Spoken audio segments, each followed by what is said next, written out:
Assalamualaikum warahmatullahi wabarakatuh. Sebelum kita mulakan pengajian daurah Talaki Matan Warqat di negeri ini, kalau boleh muslimin boleh kata nasi, takut tak nampak kuai buat sebelah ni. Boleh takut nanti saya nak mula kata nasi boleh ke? InsyaAllah sesi yang pertama ini kita akan mulakan sebentar lagi, dan insyaAllah kita akan rehat dalam jam 11. Kemudian disambung dalam 11.30 hingga jam 12.30 insyaAllah.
Megang itu benar susah.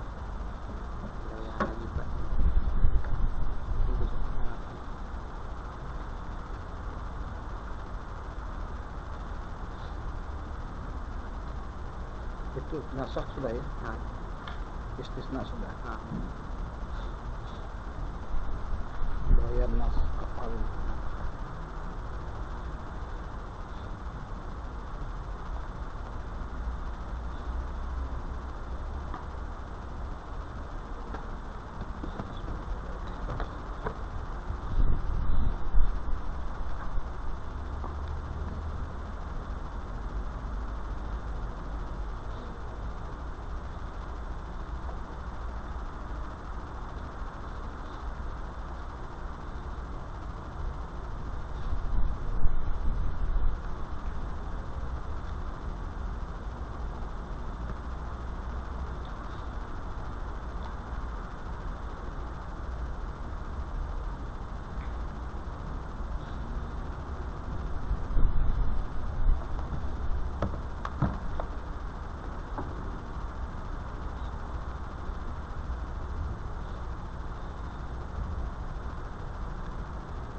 Assalamualaikum warahmatullahi wabarakatuh.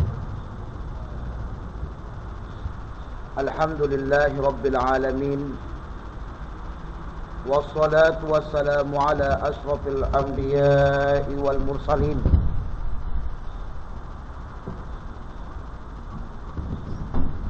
Sayyidina Muhammadin wa ala alihi wa sahbihi ajma'in, wa ba'd. Allahumma salli wa sallim wa barik ala Sayyidina Muhammadin wa ala alihi wa sahbihi ajma'in. Qala Allah subhanahu wa ta'ala fil Qur'anil azim, qalu subhanaka la ilma lana illa ma 'allamtana innaka antal alimul hakim.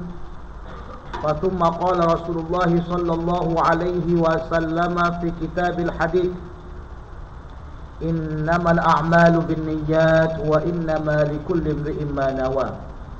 صدق الله وصدق رسول الله صلى الله عليه وسلم. wa bi sanadina al-muttasil ila Imam Al-Haramain rahimallahu taala anhu qala al-af'al. Al-af'al artinya perbuatan-perbuatan. Af'al jamak daripada fi'lun. Yang akan dibahas yaitu perbuatan-perbuatan Nabi sallallahu alaihi wasallam.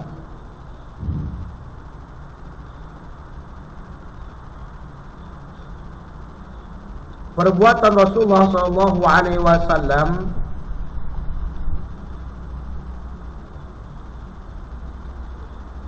al-fi'lu sahih sahibu syariah imma an yakuna ala wajhil qurbah, bahwasanya perbuatan Rasulullah sallallahu alaihi wasallam dikatakan sahibu syariah yaitu Rasulullah. Kenapa dikatakan sahibu syariah? Karena syariat itu diturunkan kepada beliau. Perbuatan Rasulullah sallallahu alaihi wasallam yang dia laksanakan itu ada kalanya atas jalan qurbah atau berdasarkan penghampiran diri kepada Allah, peribadatan kepada Allah. Jika dikatakan qurbah berarti beribadah kepada Allah. Perbuatan itu bernilai ibadah.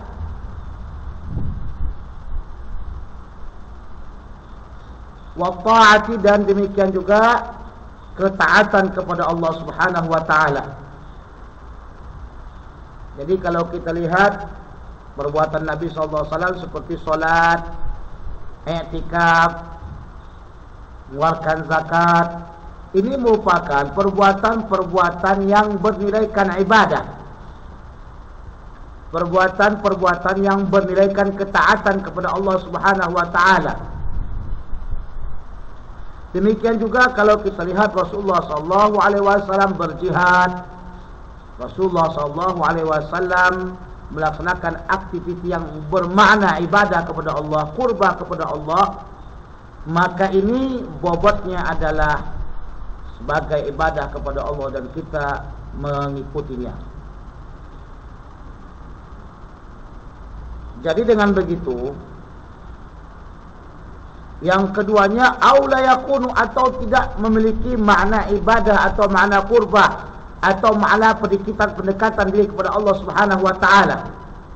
Jadi perbuatan Rasulullah ada dua bahagian. Pertama, perbuatan yang memang dianya tidak makna qurbah, tidak makna beribadah kepada Allah. Dan yang kedua, makna qurbah, Rasulullah melaksanakan ibadah kepada Allah. Jadi kalau makna qurbah seperti solat, zakat dan sebagainya, puasa, nah makna ghairu qurbah yang tidak memiliki makna ibadah, contoh kita kata seperti qada hajat. Qada hajat Rasulullah sallallahu alaihi wasallam, qada hajat ini adalah makna yang bukan qurbah. Ya. Jadi jangan yang mengatakan oh Rasulullah qada hajat berarti sunnah hukumnya kita qada hajat. Itu salah. Jadi dengan begitu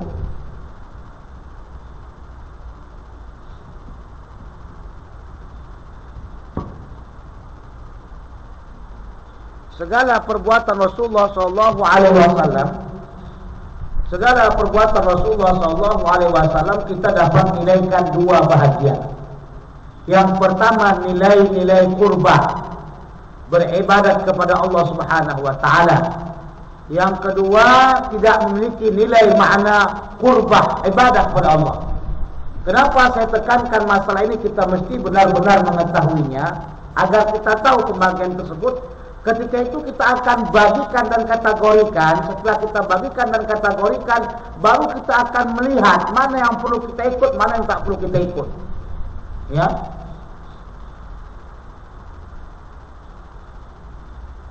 Fa in kana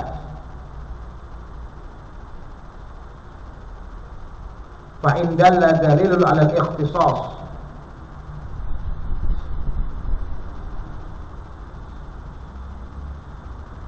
atau boleh dikatakan kalaupun dianya itu makna qurbah dan makna ta'ah,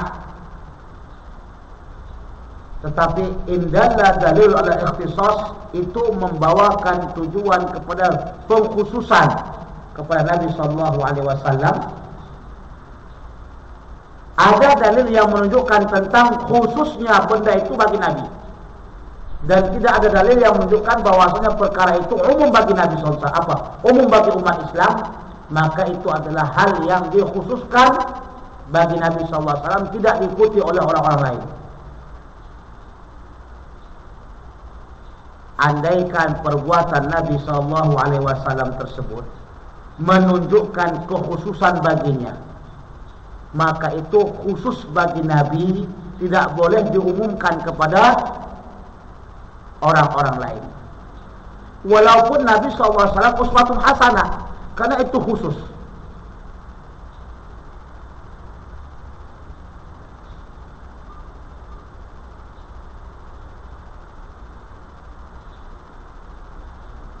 Jadi dengan begitu kita mengetahui bahwasanya contoh Rasulullah SAW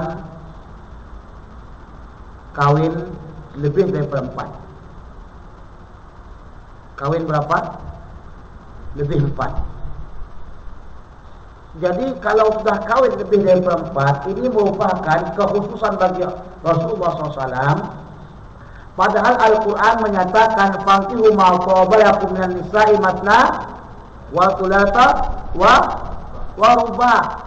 Nikahilah kamu wanita-wanita yang cantik menurut kamu, cantik menurutmu dah, bukan cantik menurut orang, karena mata kita ni ya beda-beda.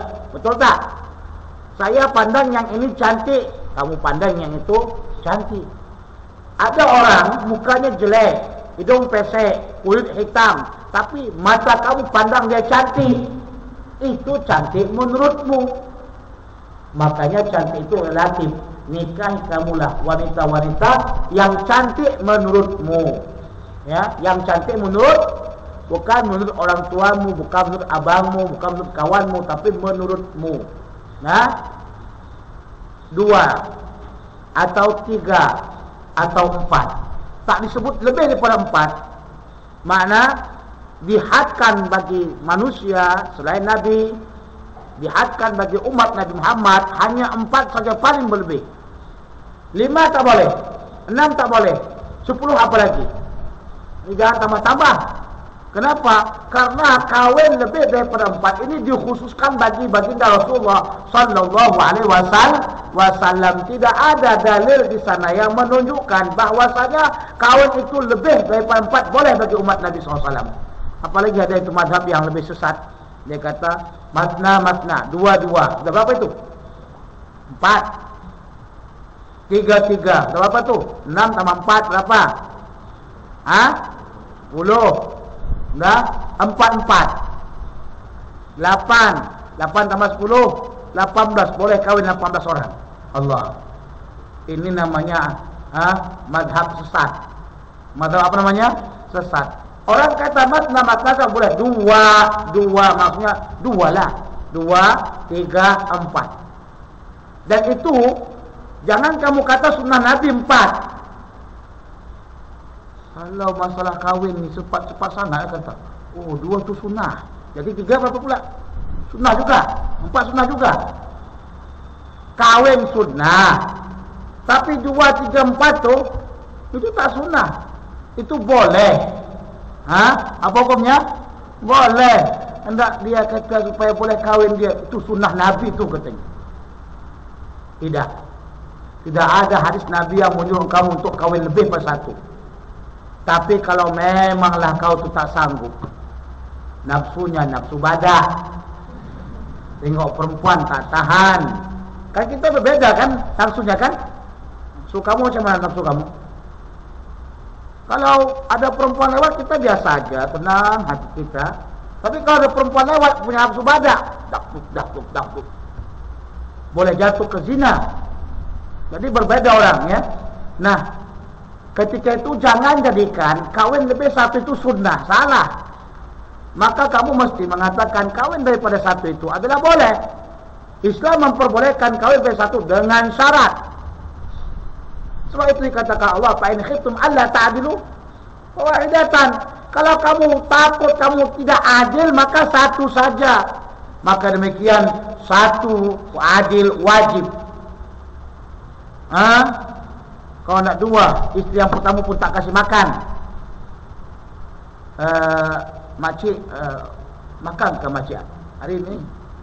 Tak, puasa saya katanya. Apa pasal puasa? Tak dapat makanan suami? Tengok, isteri tak makan, tak dapat makanan gara-gara kau nak kahwin dua lagi. Macam mana yang keduanya itu?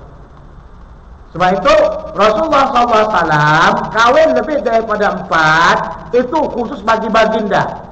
Dan bagi kita tidak boleh bertambah 4. 2, 3, 4 itu adalah diperbolehkan, bukan makna sunnah. Jadi kadang-kadang sebukan sesuatu kita nak ingin katakan kerana nikmat kerana kita, oh itu sunnah Nabi. Sebab ada orang kata, saya kahwin lagi, insyaAllah lah Allah SWT. Tapi saya jangan lupa buat sunnah Nabi 2. Bila pula kata 2? Rasulullah kahwin itu kena ada sebab. Rasulullah kahwin kena ada sebab. Di antaranya ada seorang perempuan yang suaminya jadi murtad, Rasulullah kahwini perempuan tersebut. Ada yang perempuan suaminya meninggal dalam jihad, Rasulullah kahwin tersebut. Kalau Rasulullah kahwin disebabkan oleh nafsu, niscaya Rasulullah kahwin dengan apa? Dengan para darah-darah, gadis-gadis. Tapi Rasulullah kahwin bukan dengan darah-darah gadis-gadis. Rasulullah kahwin dengan janda. Biar tahu, itu menunjukkan Rasulullah bukan kahwin disebabkan nafsu, tapi menolong, membantu. Jadi jelas, ya. Jangan buatkan, oh Rasulullah kahwin lebih 4. Laqad kana fi Rasulillah uswatun hasanah. Jadi itu uswah kita boleh lebih daripada 4. Itu salah. Karena khusus bagi Rasulullah SAW. Yang kedua, yang khusus bagi baginda Rasulullah SAW, kahwin tanpa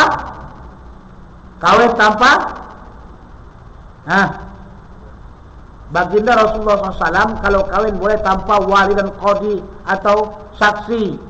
Datang perempuan kepada Rasulullah SAW, ya Rasulullah, adakah kamu hajat kepadaku? Kalau ada hajat kawinkanlah aku. Bagi baginda Rasulullah boleh. Lantas Rasulullah tengok atas bawah, ternyata Rasulullah tidak memiliki rughbah, keinginan dalam perempuan tersebut. Tapi perempuan tu nunggu apa kata Rasulullah. Jadi ada seorang lajang. Ini lajang bahasa kampung kami kata apes. Tak ada apa-apa. Duit tak ada, kekayaan tak ada, baju satu.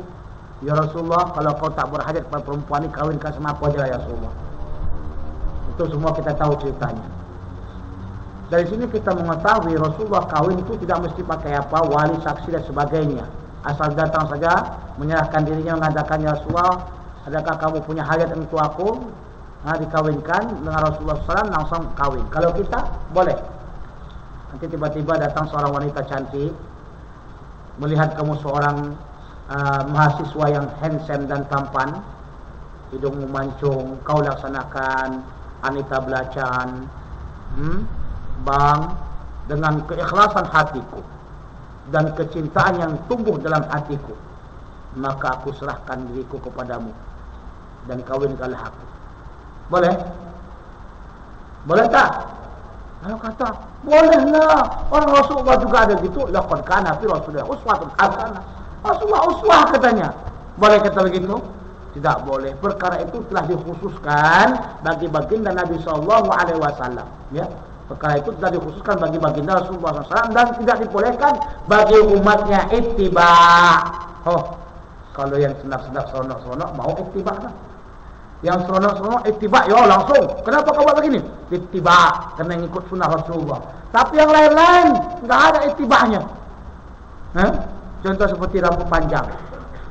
Saya tengok banyak orang rambut panjang segini. Tanya kenapa rambut panjang begini? Kan Rasulullah kan rambutnya panjang. Masya Allah, pandai jawab. Ini rambut panjang segini di mana? Sunnatun Nabi SAW. Masya Allah. Terus tu janggut mana? Janggut tidak ada. Tapi rambut panjang. Maunya kalau memang panjang rambutnya, janggut juga ada. Jangan nanti di belakang pikir orang, wanita muka keibuan, kaki kesebelasan. Tahu paham? Muka keibuan, mukanya seperti ciban, banci atau pondan, tapi kakinya berbulu-bulu macam laki-laki, makanya kesebelasan, sepak bola.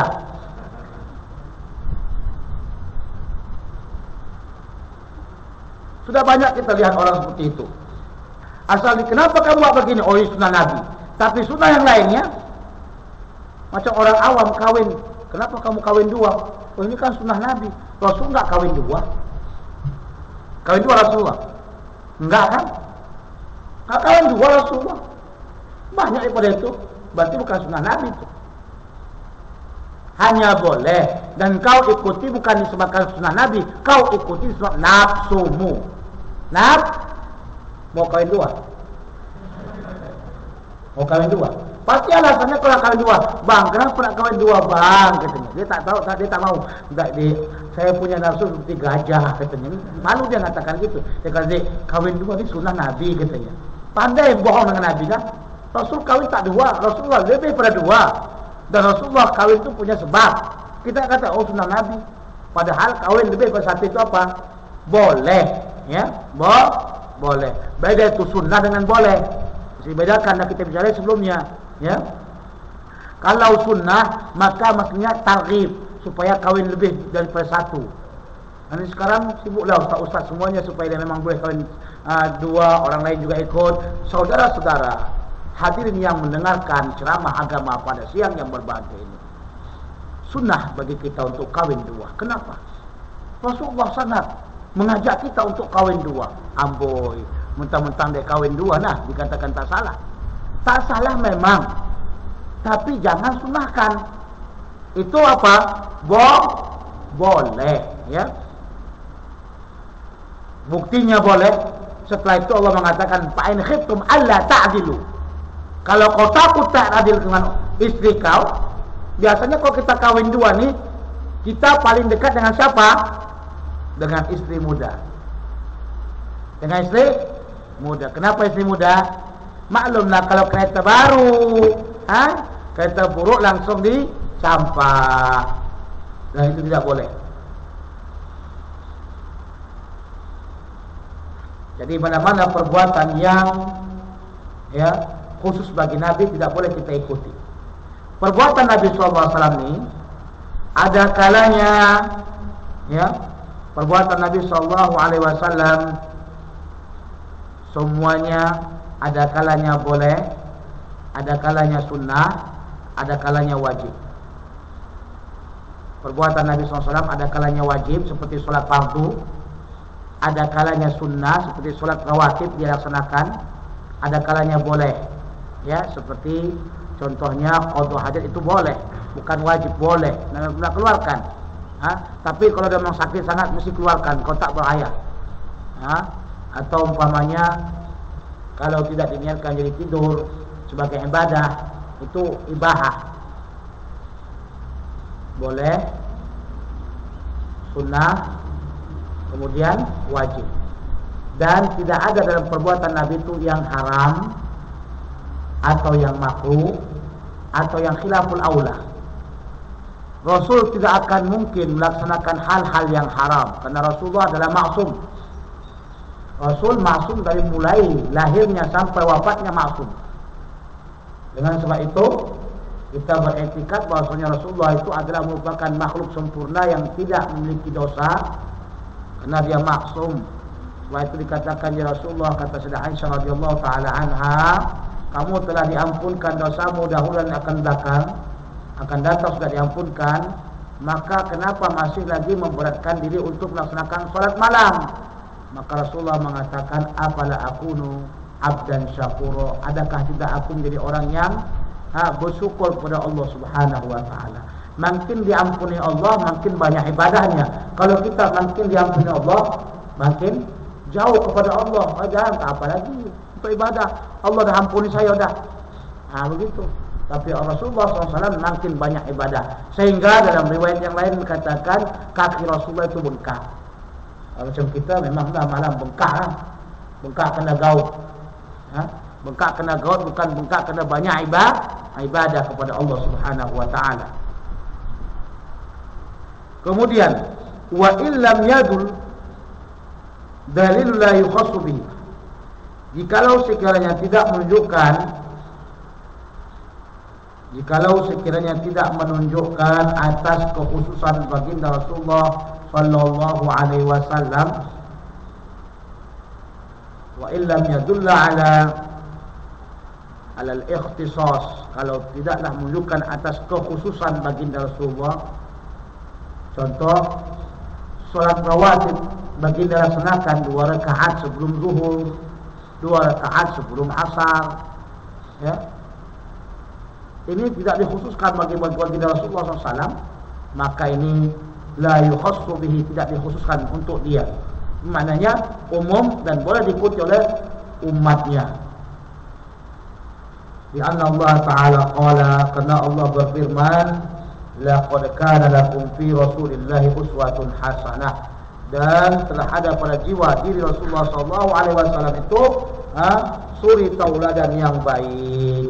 Jadi ada pada zaman Rasulullah SAW, Rasulullah itu kalau berbuat sesuatu itu adalah suri tauladan yang mesti kita ikuti. Apa saja perbuatan Rasulullah yang tidak dikhususkan baginya, itu mesti kita ikuti, ya.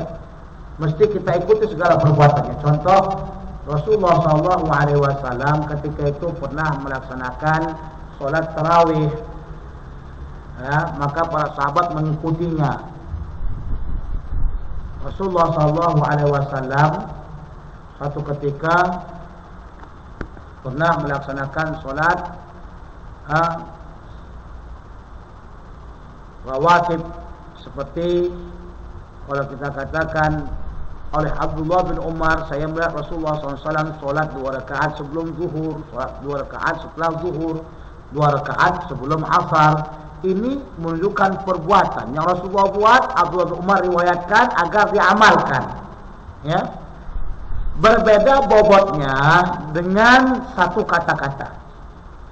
Kalau perkataan asalkan Rasulullah kata, itu sudah sunnah kita buat, karena nggak mungkin itu khusus bagi Nabi SAW. Rasulullah mengatakan, raka'atil fajri khairum minad dunya wa ma fiha. 2 rakaat salat fajar itu lebih baik, ya, daripada dunia dan apa saja yang terkandung padanya. Perkataan ini secara otomatisnya, ya, menjadi sunnah bagi kita. Enggak perlu ini khusus kata khusus, enggak perlu lagi kita tanya, karena Rasulullah katakan dengan mulutnya. Nah, berarti begitu umum bagi apa? Umum bagi umatnya. Demikian juga kata Rasulullah apa yang telah diriwayatkan oleh Umar radhiyallahu taala anhu dalam kitab Sahih Bukhari, rahimallahu imra'an shalla qabla al-'asri arba'an. Allah memberikan rahmat kepada umat yang dianya salat itu 4 rakaat sebelum asar. Perkataan ini secara otomatis menjadi sunnah bagi kita melaksanakan salat 4 rakaat sebelum asar. Paham? Paham tak? Sombong. Sombong masuk neraka tau. Paham tidak? Jadi kalau kita tengok kaul perkataan sabda-sabda Nabi, kita tak akan mengatakan ini khusus bagi Nabi, tak. Kita langsung katakan ini diamalkan. Selama-lama hadis itu tidak dikhususkan, ya, atau hadis itu tidak diapakan, ditentukan, atau hadis itu tidak dimansuhkan, ya. Bicara masalah mansuh kita dah bicara tidak? Belum. Masalah mansuh kita bicara belum? Ustaz Muzaffar, mansuh kita bicarakan dah? Dah. Asalkan cerita masalah mansuh, kaul Nabi SAW kalau dia tidak dimansuhkan diamalkan, ya. Kaul Nabi SAW kalau dia tidak dimansuhkan berarti diamalkan. Jadi di sini berbeda perkataan dengan perbuatan. Jika Rasulullah berbuat, tengok dulu bobot isi perbuatan Nabi itu. Apakah umum atau khusus? Maknanya, adakah di sana dalil-dalil yang menunjukkan itu khusus bagi Nabi atau tidak? Contoh, kewajiban sholat apa? Sholat witir, sholat tahajud. Apa hukumnya bagi Nabi SAW? Wajib. Bagi kita tidak. Di sana karena ada pengkhususan tentang itu, maka kita tidak diwajibkan untuk melaksanakannya, ya. Sebab itu para ulama sekalian yang mengatakan kalau dia af'al masih lagi dapat diteliti isi kandungan perbuatan Rasulullah sallallahu alaihi wasallam.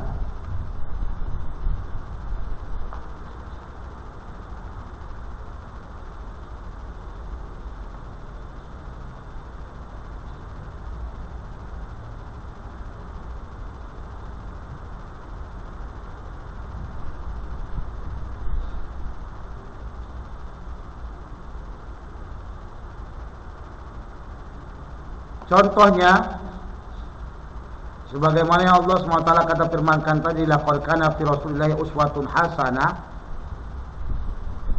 Seperti firman Allah Subhanahu wa taala, Allah Subhanahu wa taala berfirman, fasholli li rabbika wanhar. Hendaklah kamu salat untuk Tuhanmu dan kamu menyembelih. Jadi Rasulullah SAW salat 2 rakaat, yaitu salat Idul Adha.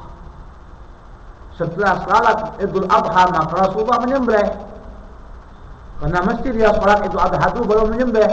Menyembelih dulu baru salat Idul Adha. Sembelihan itu berarti sembelihan biasa, bukan sembelihan daripada kurban. Nah, perbuatan ini disunahkan bagi kita juga mengikutnya, karena ini tidak ada dalil yang menunjukkan tentang kekhususan, ya. Tidak ada menunjukkan tentang apa? Kekhususan bagi baginda Nabi SAW. Demikian juga cara tawaf, Rasulullah dah mengatakan, ya, khudhu anni manasikakum. Hendaklah kamu mengambil daripada saya cara manasik hajimu. Manakala Rasulullah tawaf didahului daripada rukun hajari sampai 7 kali putar, 3 kali putar dari awal sampai ketiga, itu Rasulullah lari dengan agak-agak kencang, atau kita katakan lari anak, ya. Lari apa nama maksudnya? Lari apa? Lari anak, bukan lari bapak. Lari-lari anak, kelilingan pertama sampai kelilingan yang ketiga, ini adalah sunnah dan sunnah kita ikuti. Mengingat daripada perkataan Rasulullah, khudhu anni manasikakum. Demikian juga dengan solat. Manakala Rasulullah mengatakan, ya, sallu kama ra'aitumuni usalli. Solatlah kamu sebagaimana kamu lihat aku solat. Jadi yang pertama kali adalah yang diturunkan kepada kita penglihatan. Walaupun dia tidak mengaji, hanya melihat saja, itu yang dilihatnya. Saya lihat atuk saya solat begitu, atuk saya tengok pada atuk dia begitu, atuk dia pada atuk dia begitu, sampai baginda Nabi cuma tengok saja. Kata Rasulullah, kata sallu kama ra'aitumuni usalli. Nah, ketika Rasulullah mengatakan sallu kama ra'aitumuni usalli, Rasulullah mengangkatkan tangan seperti ini, maka kita juga disunahkan mengangkat tangan. Manakala Rasulullah SAW membacakan Bismillah dalam riwayat Anas, maka Bismillah itu mesti kita baca, karena Rasulullah baca. Walaupun kendati riwayat itu ada yang mengatakan mutharif tentang dia tak baca.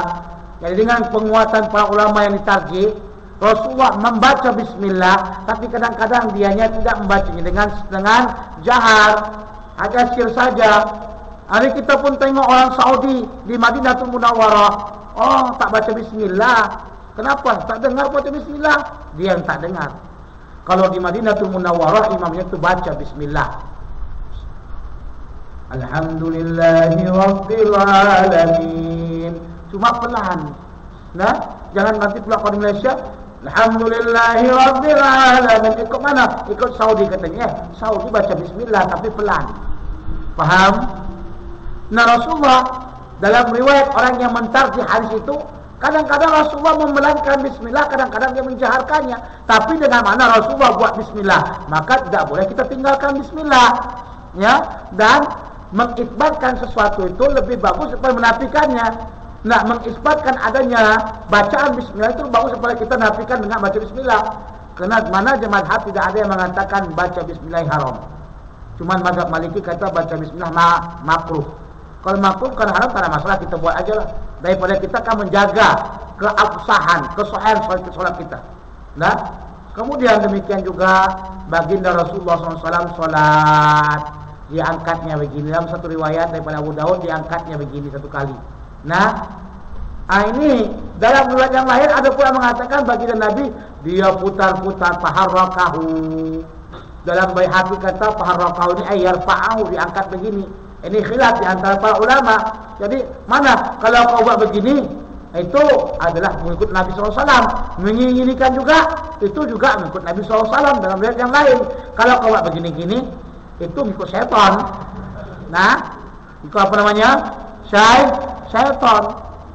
Jadi khilaf seperti ini kena khilaf daripada pandangan dan penglihatan para sahabat-sahabat Nabi SAW, itu yang diriwayatkan kepada orang lain. Faham? Jadi tak bolehlah kita saling bunuh-membunuh.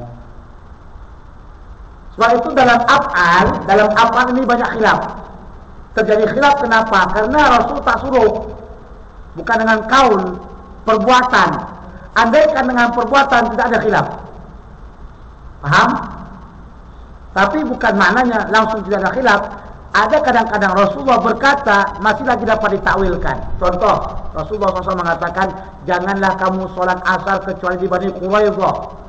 Lafaz ini saja sudah jadi ikhtilaf para ulama. Para sahabat dahulu ada mengatakan maksudnya Rasulullah inginkan kita cepat berjalan. Ya, maka dengan begitu tujuan Rasulullah kita mesti cepat-cepat berjalan. Jadi kalau dengar pun asal kita sholat di sini. Ada beberapa sahabat mengatakan tidak boleh sholat di sini, kita mesti sampai kepada Bani Quraidah. Dari sini kita mengetahui, sedangkan kauliyah perkataan Nabi saja ada masih sedikit perkhilafan di antara mereka dalam memahami lafaz tersebut. Jadi wajar dan pantas kalau kita ada mazhab Syafi'i, mazhab Maliki, mazhab Hambali. Kenapa? Sahabat saja ketika waktu mendengarkan kata-kata Nabi mereka berkhilaf. Ya, apalagi macam kita nih dengarkan. Nah, makna yang paling besar khilaf itu juga termasuk ketika waktu Rasulullah berbuat sesuatu. Karena dengan begitu ada yang mengatakan, oh ini wajib bagi Rasul, oh ini sunat bagi Rasul, oh ini khusus bagi Rasulullah SAW. Soal itulah perbuatan Nabi SAW ini kadang-kadang ada yang mengkritik, kadang-kadang tidak sesuai dengan dia. Contoh, dalam Sahih Bukhari diceritakan tentang Rasulullah melihat dalam kuburan ada terdapat dua orang yang diazab. Innahuma la yu'adzabani. Kedua mereka ini diazab oleh Allah Subhanahu wa taala. Wa ma yu'adzamani min kabirin, dan mereka keduanya tidaklah apa diazab dengan dosa besarnya, tapi apa? Karena masalah kecil saja perkaranya. Ada yang mengatakan bukan dosa besar atau kecil, tapi anggapan orang remeh terhadap benda tersebut. Ya, apa dia? Yang pertama namimah, yang kedua, tidak dia bersuci dalam keadaan kencingnya. Ini laki-laki ini lah. Laki-laki, kamu laki-laki tidak? Laki-laki tidak kamu? Kamu hati-hati. Kebanyakan aktsaru azabi fil qubri, kebanyakan daripada azab kubur itu adalah orang yang tidak bersuci ketika waktu kencingnya. Itu paling banyak. Nah, kalau kamu laki-laki itu biasa, laki-laki ini suka macam-macam. Kalau perempuan mereka bersuci betul-betul. Kalau laki-laki ini macam tengok di Mesir, Masya Allah, kullu jidar tartar. Apa itu kullu jidar tartar? Tiap dinding itu dikencingi. Tartar artinya kencing. Nanti tengok sahab, tengok dinding. Oh, mesti ada kesan air melimpah. Bukan hujan, koncing. Habis koncing dikeluarkan, minta maaf saya, digoyang-goyang saja, langsung masukkan. Bagus tuh.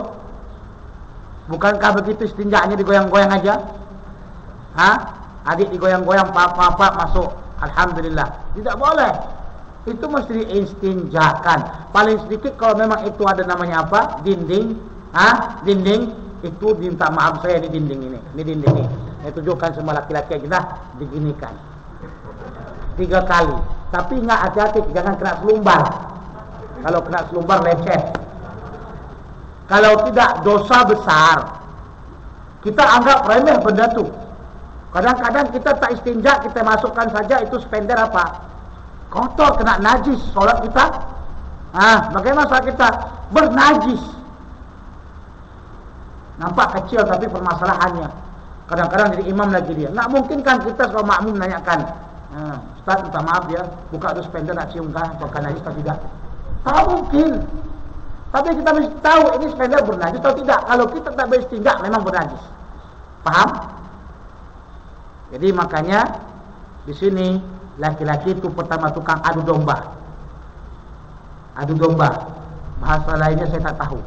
Bahasa kamu apa? Adu kambing. Bahasa Malaysia apa? Adu kambing. Kan domba. Apa itu adu domba? Hah? Apa itu adu domba? Bahasa Melayu pun tak tahu.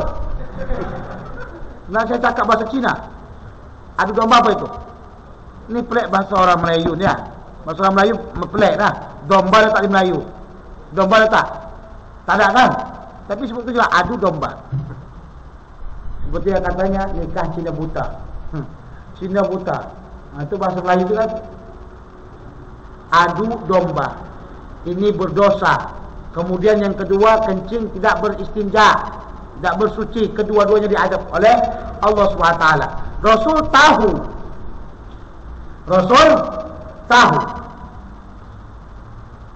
Maka Rasulullah SAW ambil pelepah daripada pohon, dia koyakkan, kemudian dia letakkan ke kuburan tersebut. Setelah diletakkan, maka sahabat Nabi bertanya kepada Rasulullah SAW, "Ya Rasulullah, kenapa kau buat begitu?" Maka Rasul mengatakan, selama daun itu masih dalam keadaan basah, maka selama itulah akan diringankan azab kedua-duanya. Tengok, ini namanya ilat sebab hukum. Ilat sebab apa? Hukum. Dengan makna selama itu daun basah, orang itu diringankan. Di sini terjadi khilaf. Jamhur ulama yang diperkuatkan oleh Imam Ibnu Hajar Al-Haytami dan sebagainya mengatakan sunnah hukumnya meletakkan dedaunan di kuburan. Sunnah. Kenapa? Mengikut perbuatan Nabi tadi. Nabi buatkan dedaunan di kuburan, itu hadis sahih. Ada lagi yang berpendapat tidak sunnah. Kenapa? Karena itu kekhususan Nabi. Kenapa dikatakan kekhususan Nabi? Karena tidak nampakkan ada sahabat yang buat, yang pertama. Yang kedua, tidak ada perkataan Nabi suruh. Jadi terbagi kepada beberapa bagian. Dua pendapat disebabkan perbuatan Nabi. Oke, mulai kita munaqashahkan tentang dalil mereka berdua. Karena setiap perkataan orang itu boleh diambil, boleh dicampah, kecuali perkataan Nabi SAW. Dan kita tidak boleh ta'asub dalam satu madhab. Sama ada kamu madhab Syafi'i, tak boleh ta'asub. Karena Imam Syafi'i juga mengatakan, mungkin saya benar, mungkin dia benar, mungkin saya salah, mungkin dia salah. Jadi kemungkinan itu ada, Tak boleh kita ta'asub dengan mazhab kita sendiri. Tapi kalau kita lihat itu benar, kita pegang. Kita lihat itu benar, kita pegang. Nah, coba lihat. Dalil yang mengatakan tidak sunnah adalah mereka mengatakan bahwasanya tidak ada sahabat yang membuat. Tidak ada sahabat yang membuat. Sebagaimana Imam Ibnu Hajar Al-Asqalani dalam kitabnya Fathul Bari katakan, anggapan bahwa tidak ada sahabat yang membuat itu salah. Di dalamnya disebutkan ada sahabat yang membuat melaksanakannya. Berarti dalam pikiran sahabat tersebut memang itu bukan khusus bagi Nabi. Yang kedua, tidak ada dalil yang menunjukkan itu khusus bagi Nabi SAW. Dengan makna kalau begitu, perbuatan itu boleh umum bagi seluruh umat Islam. Dan yang ketiga, ketika ditanya Rasulullah kenapa dibuat, maka dijawab oleh Rasulullah SAW, selama daripada ini kering, selama pada ini basah, maka akan diringankan. Nah, di sini kita mengetahui bukan disebabkan tangan Nabi, tetapi apa? Disebabkan oleh keberkatan daripada apa yang ada pada pohon tersebut. Karena kalau dia lagi dalam basah, itu masih bertasbih. Pepohonan yang masih basah masih bertasbih. Dengan keberkatan tersebut dapat meringankan mayat di dalamnya. Andaikan dengan keberkatan Nabi dikata, kita tidak menafikan Nabi Rasulullah itu berkat. Tapi kena katakan, andaikan yang dimaksud hanya keberkatan Nabi, itu tidak perlu pakai ilat basah atau tak basah. Tangan Nabi berkata. Karena mereka kata itu keberkatan tangan Nabi, bukan daun. Tangan Nabi berkata. Ini lapar ini. Gaguk-gaguk pun susah dah. Tangan Nabi berkat tidak. Nah, kalau tangan Nabi berkat, perlu lagi enggak kalau berkat itu dengan basah atau tak basah? Mati atau tak mati? Tak perlu. Maka kalau sudah itu daunnya tidaklah dalam keadaan mati, dapat keberkatan, ya, mati tak dapat keberkatan, berarti maknanya itu daripada daun tersebut. Kita tak nafikan keberkatan Nabi SAW. Sudah, dengan begitu perbuatan Nabi ini umum bagi umat. Sebab itu sampai sekarang kita buat letakkan dedaunan. Sebaiknya dedaunan, jangan kita letakkan bunga sebaiknya. Apalagi bunganya mahal dibeli. Ya. Itu kita ambillah daun-daun yang ada di rumah kita, jangan diambil daun dari jangan diambil pada daun yang ada di kuburan. Sebab itu juga sebagian para ulama ada yang mensunahkan menanam pepohonan di kuburan supaya supaya dapat pahala. Oh, katanya mudah sekali begitu. Letak aja balak di situ. Namanya melampau, penghinaan, ya. Sesuatu yang kita buat dengan ikhtiar, usaha itu dapat pahala. Jadi kalau kita buatkan dengan ikhtiar kita, insya Allah dapat pahala. Jadi kalau kita buatkan memang pohon balak di situ sudah ada. Saya kata letakkannya pohon balak, diampunkan Allah langsung, kata ini menghina Rasulullah SAW, ya.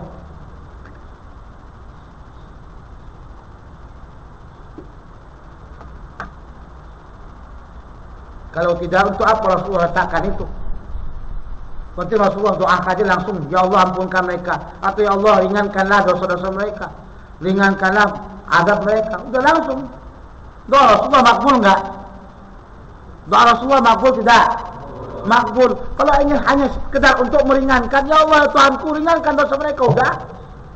Tapi Rasulullah letakkan daun, itu menunjukkan kepada kita segala perbuatan Rasulullah yang agak dipayahkannya daripada yang mudah. Itu semuanya berunsurkan apa? Berunsurkan pengajaran kepada kita. Contohnya, Rasul sudah diampunkan, tapi dia berbuat satu benda yang payah. Apa itu benda yang payah? Istighfar setiap harinya 100 kali. Berarti itu pengajaran sama kita. Rasulullah sudah diampunkan, sholat dia malam, berbuat satu benda yang payah. Itu mengajarkan kepada kita. Ini tadi kita baca juga, mayat tadi ini kan di kubur Adi diadabkan. Kalau Rasulullah buat benda yang mudah, ya Allah ampunkan mereka, jangan diadabkan. Dia tidak diadabkan. Tapi Rasulullah tidak mengoyakkan pohon itu tadi, daun itu tadi, itu kan payah itu. Baru letakkannya. Ini menunjukkan kepada kita benda itu diajarkan kepada umat Nabi besar Muhammad sallallahu alaihi wasallam. Paham? Di sampai sini ada pertanyaan? Ada pertanyaan? Lanjut. Ada pertanyaan, lanjut.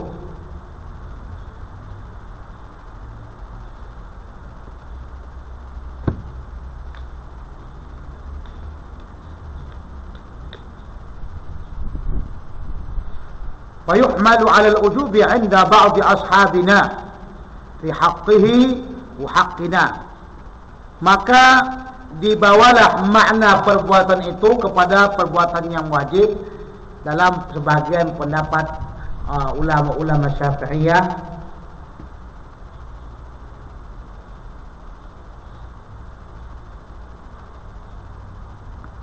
Li'annahu al-ahwat, karena inilah yang lebih berhati-hati. Jadi andaikan ada perbuatan Nabi, sebagian madhab Syafi'i mengatakan ini maknanya wajib.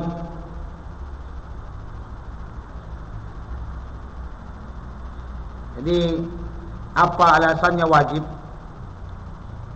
Alasannya wajib adalah karena untuk berhati-hati. Mungkin itulah yang dimaksud oleh Rasulullah, itulah yang diinginkan oleh Allah. Maka berhati-hati. Tapi para fuqaha mengatakan babul ihtiyat wasi'ah. Pintu ihtiyat ini luas sekali. Jadi kalau mau kita buka, mungkin kita tak boleh buat apa-apa. Benda semuanya ihtiyat. Benda semua ihtiyat. Bagaimana? Maka sebenarnya kita cari pendapat yang kedua. Sebahagian daripada mazhab ahli sunnah wal jamaah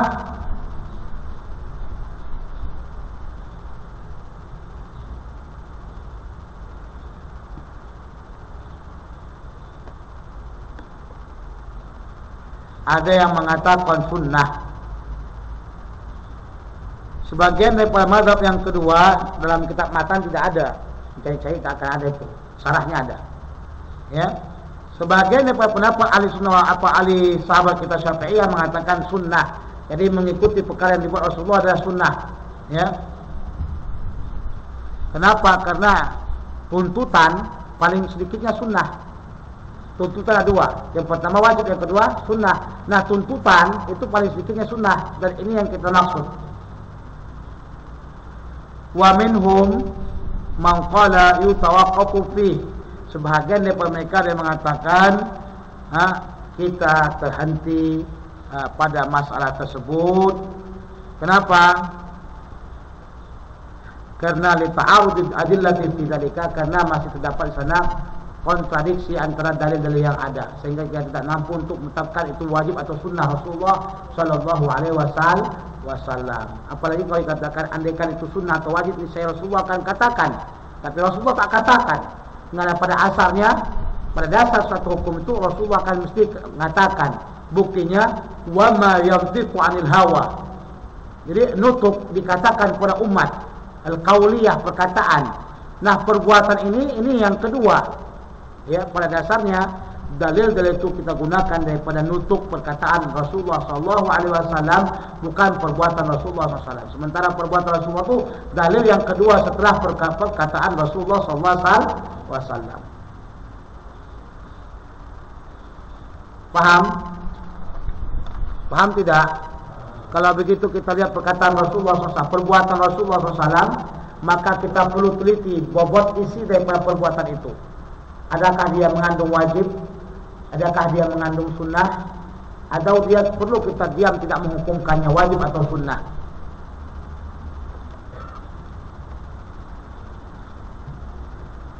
Fa in kana ala ghairi wajhil qurbah wa ta'ah. Andaikan ya perbuatan Nabi itu bukan jalan mendekatkan diri kepada Allah dan taat kepada Allah, fayuhmalu 'alal ibahah, maka perbuatan itu dibawa dengan makna boleh. Perbuatan itu dibawa dengan makna boleh atau ibahah, harus. Bahasa Malaysianya harus ke boleh? Harus ke boleh? Harus. Boleh. Boleh. Harus. Sama aja. Jadi kalau Nabi SAW berbuat sesuatu tanpa ada dasar qurbah dan taat, maka itu dibawa dengan makna harus atau boleh.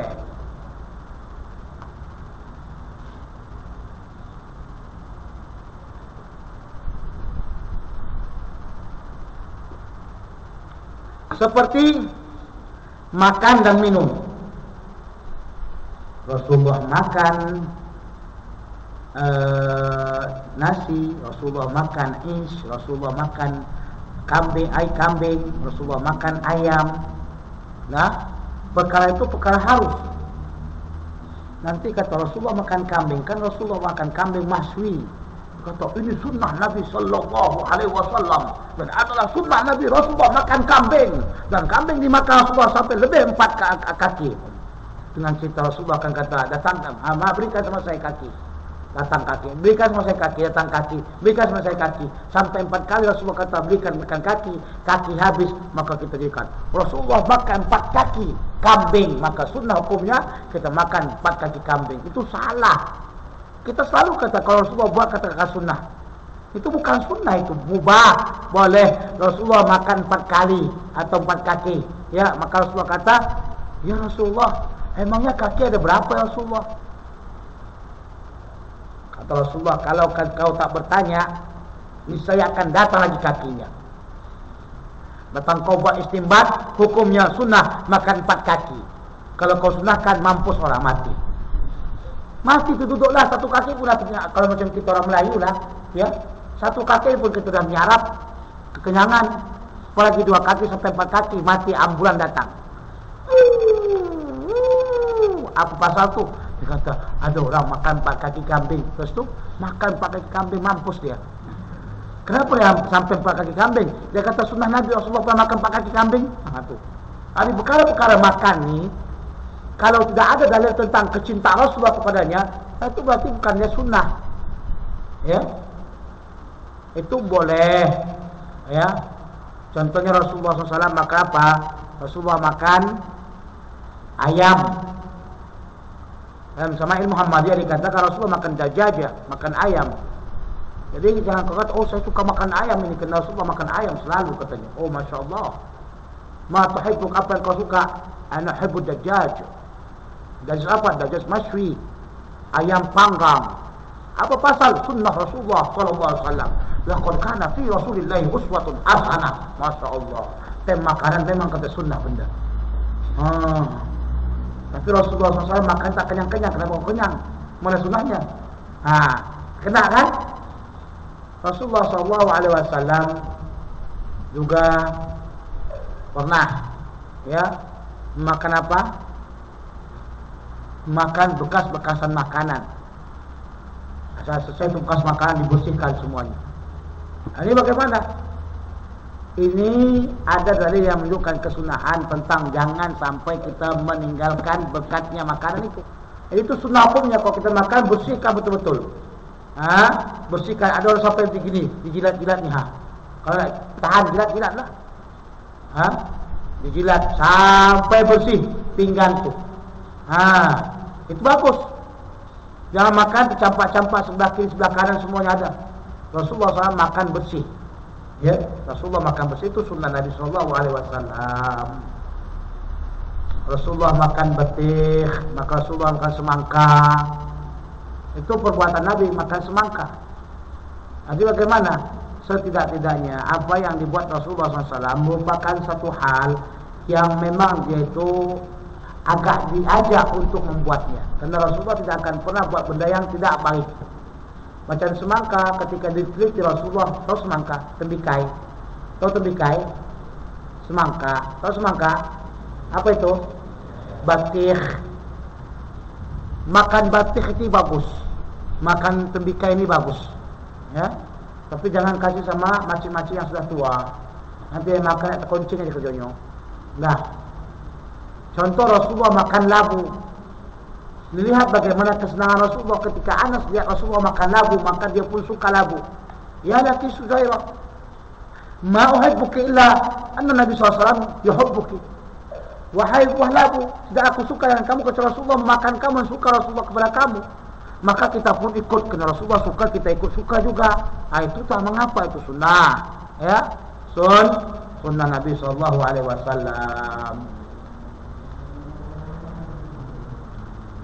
Di Imam Ahmad dia tak makan tembikai.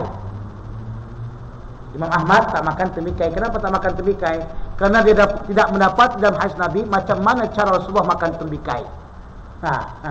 Kalau macam mana makan ikan tak tahu, memang tak makan ikan lah.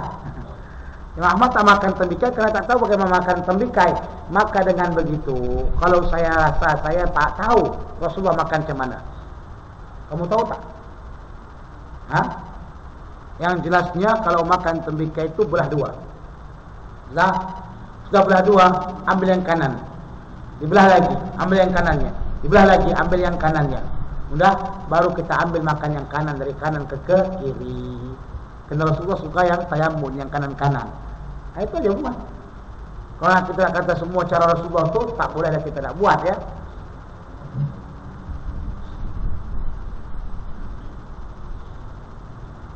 Wa iqraru sahibu syari'ati 'ala al-qaul min ahadin wa qaul sahibu syari'ah. Pengakuan Nabi SAW atas satu perkataan dari seseorang, dianya juga termasuk perkataan Nabi.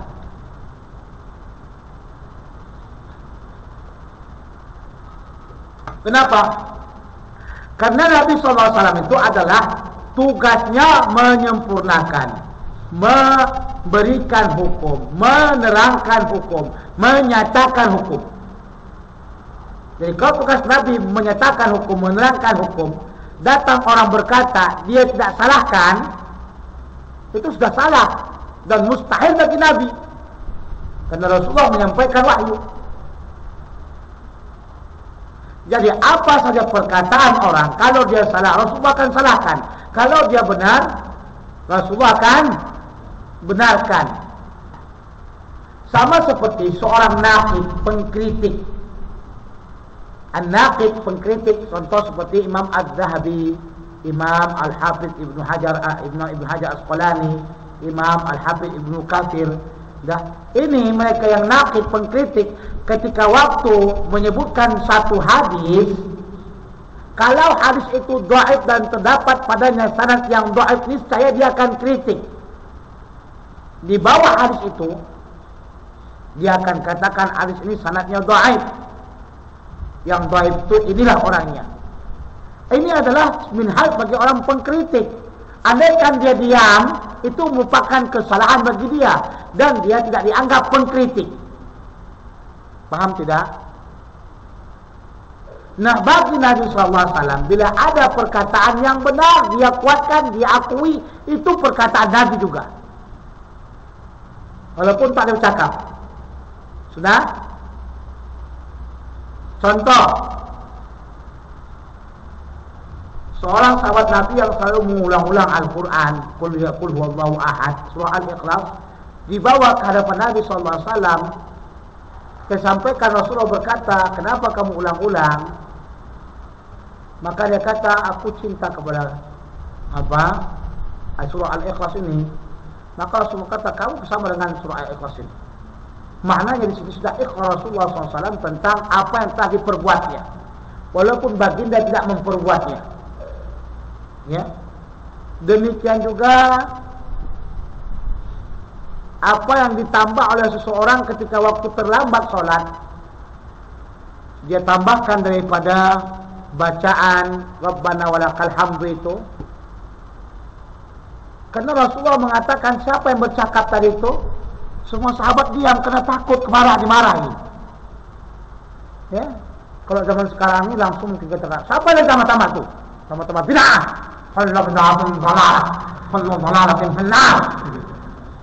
Rasulullah kata siapa yang bercakap tadi itu, kata Rasulullah. Karena mereka takut diam semuanya. Kata Rasulullah, tak mengapa. Saya melihat malaikat berebut-rebut untuk menulis pahalanya. Masya Allah, lihat Rasulullah begitu arifnya dia. Karena Rasulullah tukang tegur kalau salah, tapi menegurnya pun baik. Lihat bagaimana seorang Badui, dia tengok hampir mirip jaga seperti orang Mesir. Badui itu tengok masjid, dia kencing situ. Tapi ini Badui lebih teruk lagi. Keteruannya di Saudi Arabia, Badui ini, pemerintah Saudi bangun rumah sama mereka, bukan mau mereka tinggal situ. Tinggalkan mereka rumah tu. Kalau macam kita dibuat pemerintah itu apa, tak senang kita kan? Mereka tak, ditinggalkan rumah bangunan bagus tu. Itulah Badui. Badui begitulah mereka. Jadi datang Badui itu kencing dia kat masjid. Dia fikir dia tandas umum. Sahat dengan nikmatnya. Sahabat tengok, ya kurang ajar ni. Hei. Kan begitu semuanya itu, tahu tak? Kalau ada orang kencing di sini, apa kamu buat? Kau telanjangi. Sangat sedih saya nengok ya. Kita nak hukum Allah, tapi kita lari pada hukum Allah. Ada orang mencuri, enggak jadi mencuri pun dia. Tiba-tiba ditelanjangi. Sebab kalau kamu ditelanjangi bagaimana? Malu dong, malu. Tahu tak? Malulah, ditelanjangi. Antum mungkin tengok di Facebook, dia bersiar di sana gambar orang telanjang. Astagfirullah, tak mampu saya tengok. Mencuri, tapi hukumannya ditelanjangi. Dihukum mana itu? Dalam Quran tak ada, dalam Injil tak ada, Taurat pun tak ada. Hukum mana? Jadi tidak boleh begitu. Ya. Tengok bagaimana baginda begitu halusnya dia. Laki-laki itu dah kencing sedap-sedap sonok. Kau perasa hei, berdebat. Apa kata kita lagi? Macam-macam. Segala nama binatang di zoo sebutkan. Anjing, babi, lutung, kera, semua sebutkan. Letih muncung. Rasulullah tak begitu. Tenang. Ya, relax. Let lu.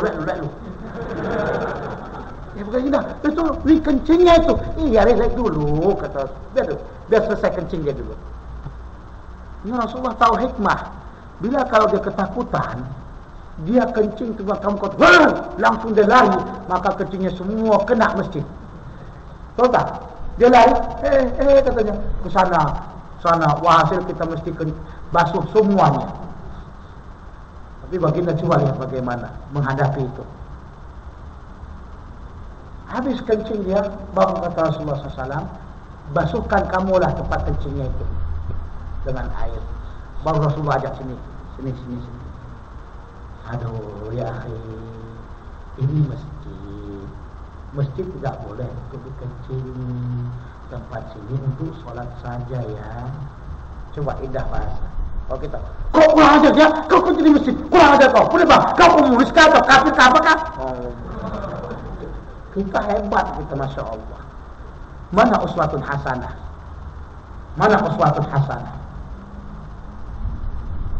Ini Rasulullah mengajarkan kita bagaimana rahmatan lil alamin. Rasul tidak pernah tukang laknat tuduh alaik. Kau telah buat benda begini. Enggak, doakan dia baik-baik. Suatu ketika seorang Arabi juga begitu marah dengan orang lain. Maka dia kata, ya Allah, ampunkanlah saya dan Muhammad, dan jangan kau ampuni orang lain. Kata Rasulullah, kau telah membesarkan sekali perkara. Kau yang ampunkan semua yang tak diampunkan, macam mana? Kata Rasulullah. Rasulullah ajarkan benda doa yang baik kepada dia. Coba kita lihat bagaimana Rasulullah. Cara ajaran itu. Ada seorang sahabat mengatakan, wallahi tidak pernah saya melihat seseorang yang lebih bagus pengajarannya. Lebih bagus daripada ayah dan ibu kita.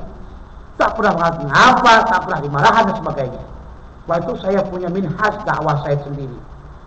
Saya tidak pernah memarahi murid-murid saya untuk buat apa saja. Kalau nak tidur situ silahkan nak tidur. Asalkan jangan ganggu orang dengan zikir kau. Itu jangan. Nanti orang tak boleh apa konsentrasi. Kau tidak begini, tidak gerak, tidak masukkan tangan kau ke hidung kau, silahkan. Asalkan jangan berdarah je lah.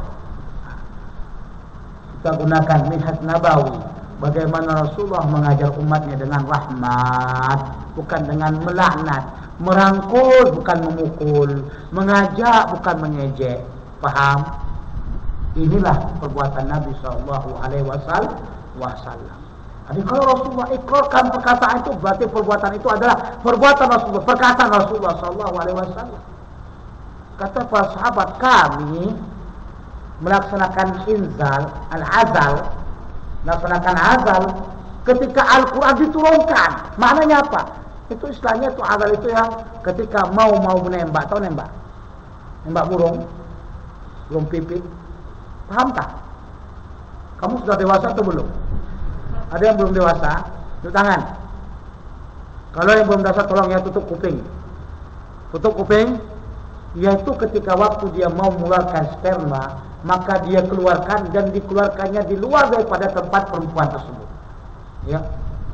Maka keinginan mereka supaya jangan hamil. Rasulullah SAW tidak melarang. Al-Quran tidak turun untuk menceritakan benda tersebut. Andaikan haram, niscaya Rasulullah SAW mengetahuinya dan Rasulullah akan mengatakan jangan kau buat. Paham? Tapi Rasul tak mengatakan demikian, berarti itu adalah perkataan Rasul. Al-qaul qaulun Nabi sallallahu alaihi wasallam. Perkataan itu perkataan Rasulullah sallallahu alaihi wasallam. Namanya ini ikrar dengan qaul atau ikrar dengan perbuatan seseorang. Contoh perbuatan seperti Khalid bin Walid makan dob, dan dob ini bukan biawak. Ada beberapa orang saya tengok ada katanya orang makan biawak. Ya Allah ya Rahman, ini orang sinting. Tahu sinting? Sinting itu artinya gila. Sebab itu jangan salah panggil saya lah. Nah saya gini namanya ginting, bukan sinting. Saya Muhammad Usni Ginting. Karena kalau kalimat sinting itu artinya gila. Satu ketika ada rumah Johor undang saya pengajian bersama dengan Syekh Muhammad Usni Sinting. Kok saya aduh ya Allah, apa pasal mereka kata saya gila? Karena mereka tak tahu arti sinting itu gila. Ya. Jadi Khalid bin Walid makan dop. Dop ini beda dengan biawak. Cuma kata ulama hampir mirip biawak, bukan biawak. Kalau biawak saya pegang pun takut saya. Kenapa? Kulitnya itu ada tajam-tajam dan keras.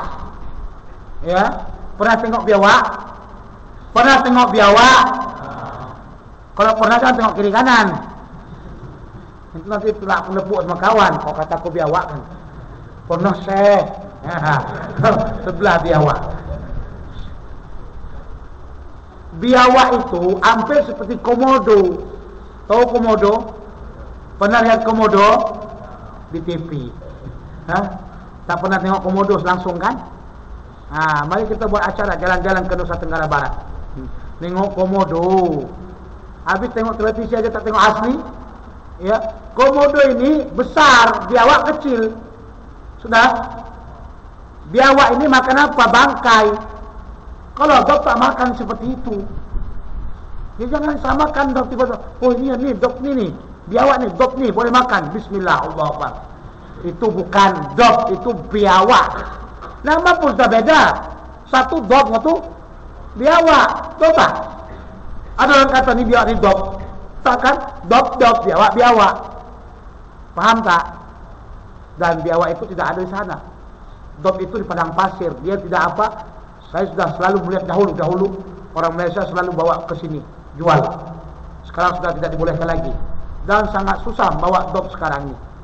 Dulu selalu mereka bawa ratusan dok dari Mesir ke Malaysia. Dok ini ya tidak ada seperti biawak. Bagus dia, cantik dia, boleh kita main-mainkan. Itu. Tapi kalau biawak kita takut, ya, kita takut dengan biawak.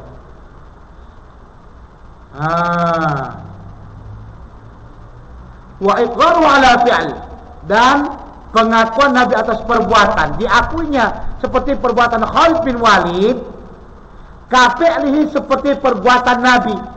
Rasulullah SAW lagi makan-makan sama Khalid bin Walid, dia makan dok, Rasulullah tak makan dok. Rasulullah enak nih, jom kau bukan orang Kelantan. Orang Kelantan kata jom budu. Orang Kelantan suka budu. Saya kata Syekh makan budu Syekh. Makanlah, laisa fi ardina. Itu budu tak bukan ada di kampung kami. Syekh budu Syekh. Tak. Apa lagi kalau di siapa sini? Orang Ganu apa makannya? Kerupuk lengkok. Kerupuk semua makan kerupuk. Yang lain-lain seperti budu. Orang Ganu makan budu juga. Yang lain lah. Ikan lu. Cincalo. Apa itu cincalo? What happened?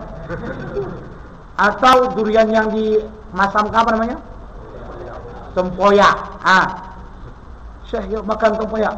Saya kata, saya di Ardina. Tempoyak bukan di kampung saya makan tempoyak tak kemakan. Macam saya dari tahun 2000 sampai tahun 2012 tidak pernah makan apa budu. Sekali saja makan budu. Ditahan itu nak muntah. Kenapa? Laisa fi ardina, ini budu tak ada kampung kami, jadi tak boleh masuk dia.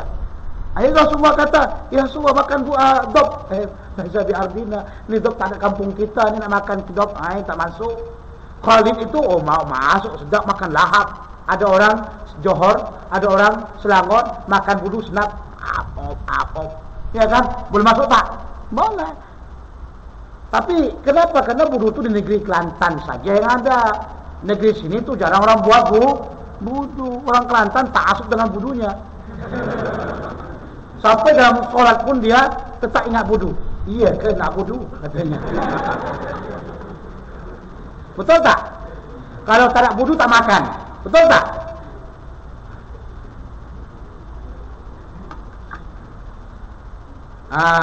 Itu maksudnya.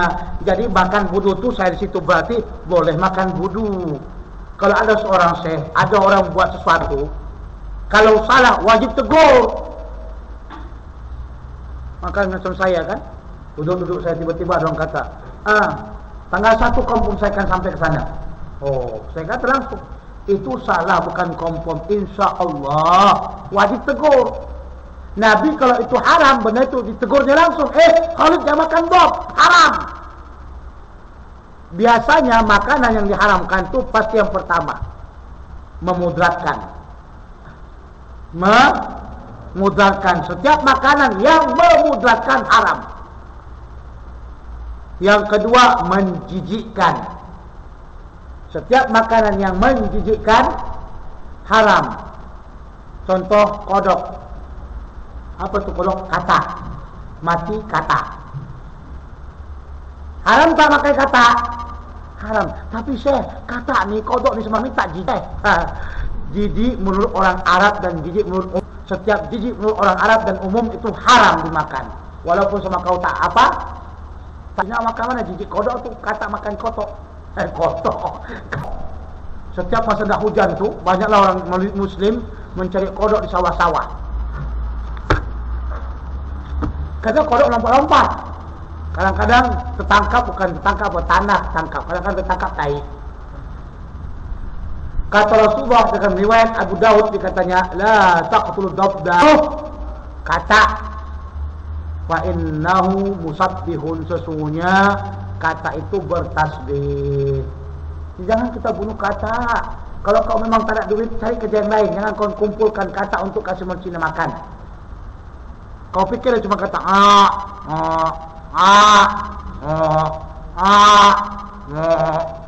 betul tak? Atau katanya di Kelantan cuma ada suaranya? Ada lain? Ustaz Muzaffar, katakan cuma ada suaranya? Tak tahu. Gitu juga ada yang lain. Biasa semua kata suaranya sama. Dan suaranya itu semua tasbih. Kita jangan tak tahu. Nah, saya kok dengar tu takut saya. Jadi perbuatan itu adalah perbuatan seperti perbuatan Rasulullah SAW. Wa ma fu'ila fi waqtihi fi ghairi majlisihi, dan apa saja yang diperbuat pada waktunya, yaitu pada waktu Rasulullah masih hidup dan tidak dibuat di depan hadapan Rasulullah SAW. Wa ulima bihi, tapi Rasulullah tahu dengan kejadian itu, walam yungkirhu, dan tidak diingkarkannya. Fa hukmuhu hukmu ma fu'ila fi majlisihi, maka hukum perbuatan itu adalah seperti hukum yang dibuat di depannya. Maksudnya gini, ini perbuatan dibuat di mana? Dibuat di Kuala Lumpur. Saya ada di mana? Di Bangi. Perbuatan itu saya masih hidup lagi, masih pada waktu saya hidup. Perbuatan yang ada di Kuala Lumpur ini telah dibuat, kemudian saya tahu perbuatan itu dibuat. Saya tak ingkari, maka perbuatan itu seolah-olah dibuat di hadapan saya. Maknanya ini perbuatan contoh, ya. Contoh sebelum adanya Rasulullah kasih tahu sama siapa? Rasulullah kasih Bilal berbuat solat 2 rakaat setelah ambil wudu. Sudah? Dan Rasulullah mengetahuinya. Perbuatan Bilal itu sama dengan perbuatan di hadapan Rasulullah. Sudah? Lantas Rasulullah baru kata kepada Bilal, ya Bilal, apa yang kau lakukan sehingga aku dengarkan suara slipermu di surga? Kalau dikatakan suara sliper di surga, berarti dengar Bilal situ. Enggak mungkin suaranya saja kan? Tentu ada juga orangnya. Berarti Bilal masuk surga. Apa penyebab dia masuk surga? Itulah yang ditanya Nabi SAW. Ya, itulah yang ditanya Nabi SAW.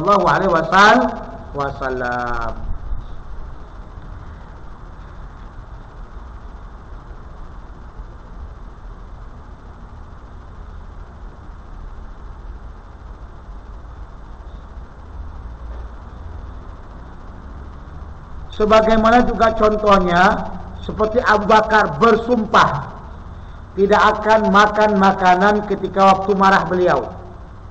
Jadi bersumpah beliau, saya tidak akan mau makan makanan ketika waktu saya marah. Kemudian setelah itu dia makan, karena dia lihat makan lebih baik daripada tak makan. Karena kalau tak makan lapar. Betul tak? Wallahi aku akan bersumpah, aku tak makan. Tengok jam 2 produk rak. Mana bagus tak makan dengan makan? Mana bagus? Baguslah makan, kenyang kan?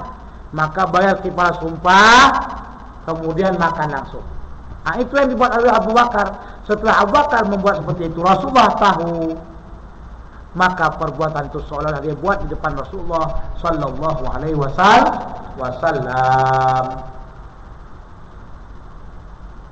Nah, jam berapa? Kita kata jam berapa kita suruh berhenti sebentar? Jam 11 tadi ya? As-Salihin. Jam berapa? What time is it now? Jam 11. Okey. Kita ambil nafas dulu, telunjuk-telunjukkan kaki. Selama berapa menit? 30 menit. Ya.